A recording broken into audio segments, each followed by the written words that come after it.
Ambiance des grands jours cet après-midi à Marseille. 40 000 spectateurs pour voir gagner l'Olympique de Marseille et voir la première chute du leader. Ils sont tous là, elles sont tous là. Allez mes petits Marseillais, mon Dieu, ils sont super avec leurs belles cuisses et tout. Ils vont gagner, allez, on les aime bien. Bien sûr, on les aime bien, mais il faut reconnaître que dans cette première mi-temps, eh bien, il va y avoir beaucoup trop d'accrochage, beaucoup trop de nervosité, le plus souvent de la faute des joueurs au maillot blanc. Monsieur Bouillet donnera 5 avertissements. Il y a eu du football aussi quand même de temps à autre dans cette première mi-temps, comme ici avec un numéro du magicien yougoslave du PSG, Safet Suzic, qui passe 2 joueurs, réalise un 1-2 parfait avec Charbonnier, se fait subtiliser le ballon par Martinez, mais le récupère un peu plus loin, évite le tacle de Bad, la charge de Zanon, Martinez, mais il ne peut rien sur le tacle de Dimeco. Dommage que de temps à autre, eh bien, les Marseillais aient perdu leur self-control. On a senti vos joueurs en début de match très crispés, très nerveux. Oui, c'est vrai, c'est normal parce qu'en face, c'est le leader, c'est Paris. Et à partir de là, que nous sommes déjà au départ été crispés, moi je trouve ça très normal. Et deuxième mi-temps, nous sommes essayé de jouer au ballon, c'était nettement mieux. Oui, en fait, d'ailleurs, ce n'était pas très méchant, pas prémédité. D'ailleurs, vous voyez Zanon et Bril ici qui s'excusent auprès de Safet Suzic. Tout simplement, les Marseillais ne sont pas habitués à ce genre de grands rendez-vous. Ils n'ont pas l'expérience pour l'instant des Parisiens. Évidemment, dans ce genre de contexte, l'arbitre ne doit rien laisser passer. Alors ici, très souvent, peut-être même un peu trop souvent, sur cette action, par exemple, le tacle de Zanon sur Fernandez semble correct. On peut reprocher donc à M. Bouillet de trop hacher le jeu, mais c'est quand même délicat, car les nerfs sont à fleur de peau et une petite étincelle, on le sait, peut tout faire sauter.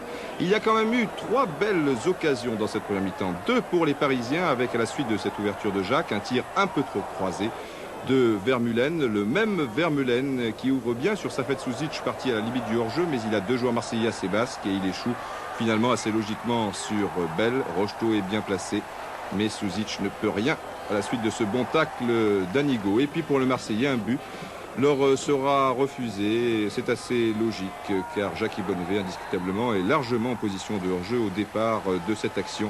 0-0, mais la deuxième mi-temps, rassurez-vous, sera beaucoup plus intéressante. Je demande à mes joueurs qui écartent encore plus sur les ailes, et surtout notamment Dimeco qui utilise son centre. Et on a presque réussi. Et oui, il s'en est fallu de bien peu avec ces centres de Dimeco ici en action. À la suite de ce centre d'ailleurs, heureusement pour Paris que Lovitz ne met pas le pied, que Batz ne relâche pas le ballon. Donc les Marseillais cette fois croient en leur chance, ils tentent le tout pour le tout, ouvrent sur la gauche, encore Dimeco cherche et trouve la tête de Bril et c'est finalement Diallo bien placé qui tire au-dessus. On sent que tout est possible maintenant dans cette partie. Attention néanmoins au contre parisien avec Fernandez qui a bien démarqué Vermeulen. Bell est battu, mais pas Bad qui est revenu in extremis sur la ligne. Je vous l'ai dit, un match fou. Maintenant, c'est Flack qui est rentré à la mi-temps à la place de Benoît, qui échoue de peu devant les buts de Batz. Et à la 75e minute, eh bien, une action qui va faire beaucoup parler dans les tribunes du stade Vélodrome. Y avait-il, oui ou non, une faute de Pilorget sur Bril? En tout cas, M. Bouillet ne siffle pas. Vous le touchez vraiment? Je suis formel, il n'y a aucune faute là-dessus, il n'y a absolument pas pénalty, il se jette tout seul. Il semble bien pourtant que Jean-Marc Pilorget touche légèrement le pied d'appui de Bril. C'est difficile à dire. Le Danois en rajoute peut-être un petit peu. Peut-être était-il en mesure de garder son équilibre. Il a tenté le tout pour le tout. Allez savoir, M. Bouillet en tout cas semblait bien placé sur cette action. Quelques minutes plus tard, c'est un bon tir du droit du gaucher Vermeulen. Et ça continue avec Jean-Marc Pilorget et le public qui est ravi, qui adore le spectacle. Et donc cette envolée spectaculaire de son gardien camerounais Joseph-Antoine Bell. Encore des sueurs froides avec Da Fonseca qui est entré en cours de partie à la place de Dominique Rocheteau et qui échoue sur le petit filet. Nous sommes en fin de match, il reste exactement 3 minutes et 48 secondes lorsque Zanon, ici en possession du ballon, est contré une première fois, mais passe bien Fernandez. La deuxième, il s'écroule, alors pénalty ou pas, écoutez-le.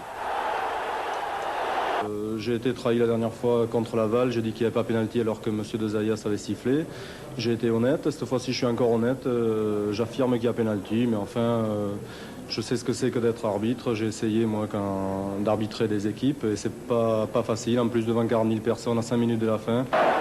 On peut souligner au passage le fair play de Jean-Louis Zanon. Si tous les joueurs réagissaient de la sorte, eh bien, il y aurait peut-être moins d'incidence sur les terrains de football, sur cette action. Là encore, difficile de prendre position. Monsieur Bouillet, vous voyez, est très bien placé. Il est à 4 mètres. Et puis il y a Jacques, le numéro 7 du PSG, qui nous gêne. En tout cas, Jacques qui s'en va, tout comme le PSG, vers un titre de champion de France. En dehors du résultat, que retiendrez-vous de cette rencontre? Que, en ce qui concerne mon équipe, elle a fait front avec beaucoup d'organisation et surtout beaucoup de courage. Je crois qu'il fallait, dans ce contexte un petit peu hostile, tout à fait logiquement d'ailleurs, passionnel même quelquefois, il fallait faire preuve, disons, à mon avis, d'une grande bravoure en certaines circonstances, d'une grande solidarité. Et il est allé féliciter à peu près tous les joueurs. Le public marseillais était donc un peu déçu, mais enfin il n'en voulait tout de même pas trop à ces joueurs qui avaient tout essayé en deuxième mi-temps. Un petit résultat au passage de Coupe de France qui me tient beaucoup à cœur. Valoris, division d'honneur régionale, a éliminé 3-2 Istres, club de division 2. Bravo Valo, Azopardi, Barelli et tous les autres, notamment son entraîneur Herrera et son président Monsieur Travia.